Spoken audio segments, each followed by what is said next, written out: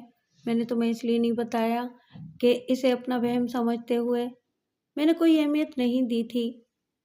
میں نے اس کی اس بات پر کوئی تبصرہ نہیں کیا۔ میں انجان بن گیا۔ وہ غلط نہیں کہہ رہا تھا۔ میں اس کی بات کی سچائی سے کیسے انکار کرتا؟